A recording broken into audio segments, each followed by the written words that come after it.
अस्सलामुअलैकुम वरहमतुल्लाहि वबरकातुहू। ये यकम जनवरी 2024 को पेपर हुआ है एफपीएससी का लेक्चरर इंग्लिश का प्रोफेशनल पार्ट। उसके जो 30 मार्क्स हैं वो हम सॉल्व करने लगे हैं।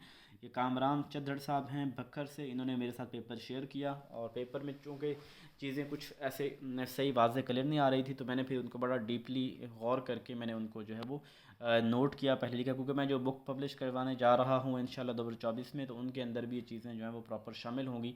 तो इसलिए मैंने कहा कंपोज़ बाद में भी करनी है, तो अभी मैं बैठ के इनको कंपोज़ कर देता हूँ। और ये भी बड़ी ज़बरदस्त बात आपको बताऊँ कि मैंने जो अपने बच्चों को, अपने बच्चे तो नहीं कहीं, अपने दोस्तों को जो तैयारी करवाई है प्रोफेशनल पार्ट की, जिन लोगों ने तैयारी की या जिन लोगों ने सेशन लिया, तो ये सारे अल्हम्दुलिल्लाह मैं करवा चुका हूँ। पहला सवाल है, a teacher who is unable to attract the attention of the student should. वो टीचर जो बच्चे को, अपने बच्चों को, जिनको पढ़ा रहा है उनकी अटेंशन नहीं ले सकता तो क्या करें। इसका evaluate his her teaching method, कि अपना जो टीचिंग पढ़ाने का मेथड है उसको देखें। बात ही बिल्कुल ठीक है कि जब एक टीचर, एक उस्ताद पढ़ा रहा है क्लासरूम के अंदर, अगर उसका बोरिंग मेथड ऑफ टीचिंग होगा, अगर वो लेक्चर मेथड से पढ़ाएगा सिर्फ, तो उस वक्त बच्चे कहाँ अटेंटिव होंगे। बच्चे तो अटेंटिव तब होंगे जब उस्ताद सवाल और जवाब करेगा, उस्ताद ब्रेन स्टॉर्मिंग करेगा, उस्ताद आइस ब्रेकिंग करेगा, उस्ताद उनके साथ गपशप लगाएगा, उस्ताद क्वेश्चन आंसर करेगा, उस्ताद को चुटकुला सुनाएगा। तो सारी टीचिंग मेथड में चीज़ें आती हैं। मोटिवेट द स्टूडेंट्स, कि वो बच्चों को मोटिवेट करेगा, यानी बच्चों को मोटिवेट किया जाए। अगर मिसाल के तौर पर मैं अपने बच्चों को लेक्चर देने से पहले 5 10 20 मिनट बड़ा मोटिवेट करता हूँ ऐसे, क्या इस वजह से बच्चे जो है मेरे अटेंटिव, अब पढ़ाने का तरीका मुझे आए ना, और बच्चों को मैं मोटिवेट करूँ, जब मुझे पढ़ाने के तरीके अंदर बच्चे मोटिवेट खाक होंगे मुझसे। Find fault in this people, pedagogy की दुनिया में कभी बच्चों का ना फॉल्ट होता है ना फॉल्ट हमने निकालना होता है, तो ये बाकी सारे रॉन्ग होंगे। एवेलुएट हिज टीचिंग मेथड, ये वाला इसका करेक्ट आंसर है।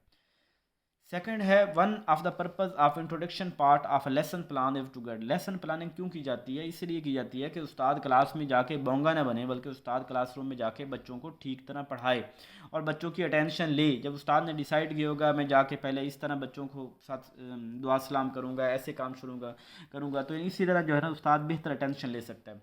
प्रीवियस नॉलेज की, यानी लेसन प्लान यही है कि प्रीवियस नॉलेज का पता चले, ये वाला रेडीनेस, ये वाली चीज़ें नहीं, अटेंशन लेने के लिए लेसन प्लानिंग की जाती है ताकि हम बच्चों की अटेंशन ले सकें। Third, a teacher teaching technique of asking the question in the class is to. तो जो टीचर है जब क्लासरूम में कौन, जब बच्चों से सवाल, इसका मतलब क्या होता है, यानी एक उस्ताद क्लासरूम में पढ़ा रहा है और बच्चों से सवाल और जवाब करता है, तो इसका मकसद क्या होता है? इसका मकसद ये होता है कि वो अपने बच्चों को अट्रैक्ट कर सके, यानी कि अट्रैक्ट स्टूडेंट अटेंशन, उनकी अटेंशन ले सकें, ये होता है। इसका मतलब ये नहीं कि स्टूडेंट को बिजी रखो तो इसका मतलब वो अटेंशन देंगे। मतलब सबसे बेस्ट आंसर जो है डिसिप्लिन वाला, तो पेडागोजी इसकी इनकार करती है, डिसिप्लिन वाली तो बात ही हमने नहीं करनी। तो अट्रैक्ट स्टूडेंट अटेंशन इसका करेक्ट आंसर होगा। फोर्थ है, when the majority of student in the class are not performing in the class the teacher should. भाई ज़्यादा सारे बच्चे जो क्लास में काम नहीं कर रहे तो टीचर क्या करे? Play many hands on activity, के उनको जो है ना वो हाथ से करने वाले काम दिए जाए। अब देखिए जब भी बच्चे हाथ से काम करेंगे तो उनकी जो है ना वो परफॉर्मेंस बेहतर होगी। यानी जैसे रट्टा लगाने के, कुछ हर बच्चा रट्टा नहीं लगा सकता, हर बच्चा जो है वो बोल के पढ़ के इस तरह करने मुश्किल होती हैं चीज़ें, तो जब वो हाथ से करेंगे तो उनका इंटरेस्ट भी डेवलप होगा, जब उनसे एग्जीक्यूट होंगी चीज़ें तो वो खुश दिली से करेंगे। तो ये वाला शो मैंने फिल्म स्टेप्स, उनको फिल्में दिखाएं या उनको worksheet to the student to use, यानी अगर आप उनको काम दे देते हैं ऐसी वर्कशीट तैयार करो तो इससे ज़्यादा मजीद बोरियत होगी। तो हैंड्स ऑन एक्टिविटी से बच्चा जो है वो ज़्यादा एक्टिव होता है। Fifth, in which of the following method student are passive. जो लेक्चर मेथड है ना इसके अंदर पैसिव लिसनर होते हैं, यानी स्टूडेंट खामोशी से बैठे होते हैं, उस्ताद जो पढ़ा रहा होता है। प्रोजेक्ट मेथड के अंदर तो बच्चे खुद कोई ना कोई काम करते हैं, कोई ना कोई काम जिम्मे लगाए तो खुद करते हैं, डिस्कवरी में कोई नई दरियाफ्त कर रहे होते हैं। तो लेक्चर मेथड में बच्चे पैसिव होते हैं। सिक्स है, which is not the focal point of triangular process of teaching. Triangular process teacher का टीचर, टीचिंग मेथड्स और कंटेंट होता है, और यहाँ पे प्यूपल आ गया। ठीक है, तो बच्चे जो है वो ट्राइंगुलर के अंदर क्या होता है? टीचर होता है, टीचिंग मेथड हो गया, और कंटेंट वगैरह हो गया। Seven, a teacher in the class should keep in the pitch of the voice. उस्ताद जब क्लास में पढ़ा रहा हो तो उसकी आवाज़ कैसी होनी चाहिए? बहुत हाई होनी चाहिए, मॉडरेट होनी चाहिए, या कभी लो हो कभी हाई हो, तो मॉडरेट होनी चाहिए। ना लो हो ना हाई हो, ना यकदम ऊंचा बोलने लगे और यकदम थोड़ा आहिस्ता बोलने लगे, तो मॉडरेट होनी चाहिए।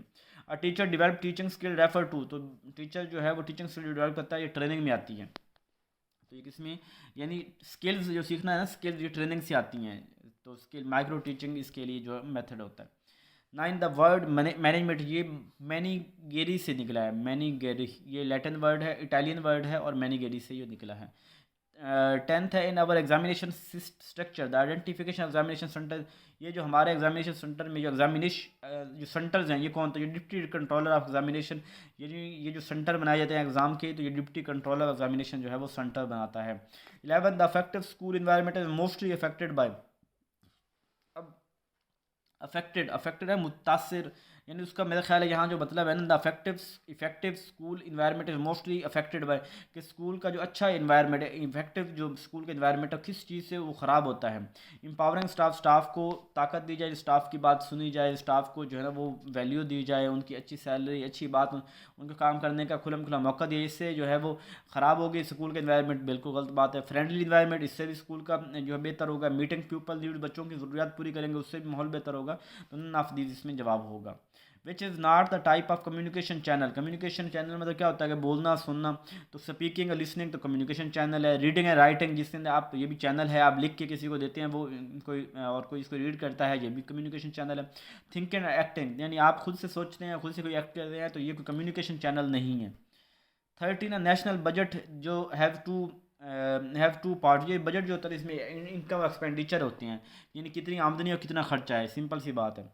अच्छा 14 है management is the art of knowing exactly what you want to do and seeing that they do it in the best and cheapest way, कि वो कहते हैं मैनेजमेंट जो है ना वो एक आर्ट है कि क्या आप क्या करना चाहते हैं, कैसे करते हैं, कितना बेस्ट करते हैं, कितने आसान तरीके से, कितने कम पैसों में करते हैं। तो ये जी टेरी पेज ने ये वाली बात की थी। 15 the human element of educational management include, human element जो एजुकेशनल मैनेजमेंट का, इसके अंदर बच्चे भी होते हैं, पेरेंट्स भी, टीचर, सारे जो है वो ह्यूमन एलिमेंट हैं मैनेजमेंट के अंदर। 16 the material element of educational management include, material के अंदर क्या हमारे पास मनी भी होती है, बुक्स भी मटेरियल हैं, बिल्डिंग ग्राउंड रिक्वायरमेंट सारी मटेरियल चीज़ों में आती हैं जिनको हम छू सकते हैं। ये जो 17 है which are the following is an advantage of self assessment, self assessment यानी बच्चा खुद को असेस करता है, तो इससे वर्क लोड टीचर का बढ़ेगा नहीं, बल्कि जब बच्चा खुद अपने आप को असेस करेगा तो टीचर का वर्क लोड जो है वो कम हो जाएगा। इसके अलावा जो 18 है an assessment that compare the student performance in the performance of other student, जब हम किसी एक बच्चे की परफॉर्मेंस किसी दूसरे बच्चे के साथ जो है वो कंपेयर कर रहे हैं तो उसे नॉर्म रेफरेंस कहते हैं, और जब किसी खास क्राइटेरिया के ऊपर देख रहे होते हैं तो फिर क्राइटेरिया रेफरेंस असेसमेंट होती है ना। Teacher construct a test with the variety of question, एक टीचर टेस्ट बनाता है और उसके अंदर एमसीक्यूज भी शामिल करता है, शॉर्ट आंसर भी होते हैं, ऐसे क्वेश्चन भी होते हैं। तो उसका सबसे बेहतर एडवांटेज क्या है, देखिए जो हमारे होते हैं ना, ये लोअर एबिलिटी चेक करनी हो बच्चे की, तो हम उसके लिए जो है ना ऑब्जेक्टिव टाइप टेस्ट बनाते हैं, और अगर हमने कम्प्लेक्स एबिलिटी चेक करनी है तो हम उसके लिए सब्जेक्टिव होते हैं। तो यहाँ ऑब्जेक्टिव सब्जेक्टिव दोनों आ गए हैं, तो ये हमें जो ना डिफरेंट हम बच्चों का लर्निंग स्टाइल और एबिलिटीज़ को मेजर कर सकते हैं। तो सी ऑप्शन करेक्ट होगा। Which are the following is non standardize assessment, standardize assessment वो होती है कि जिसके अंदर प्रॉपर, जैसे हमारे पीपीएससी का एग्ज़ाम, एफपीएससी का, आईलेट्स का एग्ज़ाम हो गया, हमारा सेट का, यानी जो बड़े बड़े एग्ज़ाम्स होते हैं जो पूरी दुनिया के अंदर चलते हैं, तो वो उनको हम जो है स्टैंडर्डाइज बोलते हैं। और जो टेस्ट मेड बाई टीचर ने बनाया, टीचर जो जानता ही ना हो पेडागोजी को, जो जानता ही ना हो स्टैंडर्ड्स को, तो वो इतना क्वालिटी का टेस्ट तो नहीं होगा ना, वो तो वैसे ही अपनी ज़रूरत के तहत वो ले रहा होगा, बच्चों का अचीवमेंट टेस्ट ले रहा होगा, तो ये वाले नॉन स्टैंडर्डाइज्ड होते हैं। 21 ग्रेडिंग सब्जेक्टिव आइटम लाइक ऐसे, यानी जब आप बच्चों को ऐसे चेक कर रहे हैं तो सबसे कॉमन चैलेंज टीचर्स को क्या होता है, यानी मैं बच्चों के पेपर चेक कर रहा हूँ, ऐसे टाइप हैं, बड़े बड़े सवाल हैं, तो सबसे बड़ा मसला तो ये होगा कि इसके अंदर कंसिस्टेंसी ऑब्जेक्टिविटी जो है ना वो मेजर करना मुश्किल हो जाएगा। यानी देखें, जब आप मिसाल तौर पर मैंने जो बच्चों का सवाल चेक किया और मैंने 8 में से जो है 10 में से 6 नंबर दे दिए, अगला टीचर आके 8 दे सकता है, उससे अगला जाके 3 दे सकता है, यानी यहाँ पे ऑब्जेक्टिविटी और कंसिस्टेंसी तो न रही ना, तो ये जो बड़े क्वेश्चन होते हैं ना उसके टीचर को ये चैलेंज का सामना होता है। Which are the following is an example of holistic rubric, holistic rubric कहते हैं वो complete rubric, each and everything जो है ना वो हर तरह का अहाता कर रही होती है पेपर का। ओवरऑल स्कोर हेडेड, तमाम स्कोर जो पेपर को आसान किए गए हैं, क्या क्या करना है, कंप्लीट की बात करते हैं। 23 in which stage of the assessment cycle do educators set specific learning goal objective for students, तो जो सारे हम बच्चों के लर्निंग ऑब्जेक्टिव सेट कर रहे होते हैं, उनके लिए गोल बना रहे होते हैं, सारी चीज़ें तो प्लानिंग के अंदर होती हैं, सी होगा। 28 is not a cognitive process under Bloom taxonomy, Bloom taxonomy जो है वो कहते हैं कौन सा कॉग्निटिव प्रोसेस नहीं है। अब देखें ब्लूम टैक्सोनॉमी के अंदर सिक्स लेवल हैं, जिसके अंदर पहला ये नॉलेज और जिसे रिमेम्बरिंग कहते हैं, कंप्रीहेंशन अंडरस्टैंडिंग कहते हैं, एप्लीकेशन एनालिसिस, ये सारे तो हैं। तो यहाँ पे नन ऑफ दी, कोई भी इसमें ऐसा नहीं है जो ब्लूम टैक्सोनॉमी का जो है ना वो ना हो।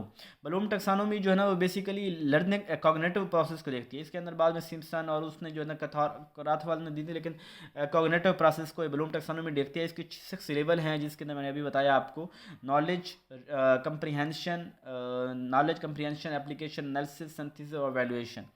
तो सबसे लोवेस्ट लेवल जो है वो नॉलेज है, सबसे हाईएस्ट लेवल जो है वो एवेलुएशन है।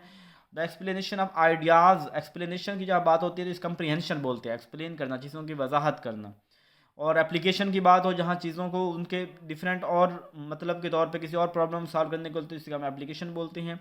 और डिसइंटीग्रेट का मतलब द एबिलिटी, एनालिसिस होता है चीज़ों को सेपरेट करना, सेग्रीगेट करना, उनको पार्ट के अंदर तकसीम करना। तो डिसइंटीग्रेट इन्फॉर्मेशन, सब पार्ट्स यानी छोटे छोटे पार्ट्स में इन्फॉर्मेशन तकसीम करना, ये एनालिसिस के अंदर आता है। ये थे 30 सवाल। उम्मीद है समझ आ गई होगी। कोई सवाल मैंने जल्दी से बताया हो तो बता दीजिए। मेरी बैटरी लो हो रही है, 30 से कम आनी है बैटरी, तो वो जो है ना मेरा मोबाइल मैंने ये फिर रिकॉर्डिंग ख़त्म हो जाएगी। तो इस वजह से करके मैंने थोड़ा जल्दी किया है। लेकिन फिर भी किसी सवाल की समझ नहीं आई तो कमेंट्स में पूछ लीजिएगा। और अपना ख्याल रखिएगा, दुआओं में याद रखिएगा। जज़ाकल्लाह।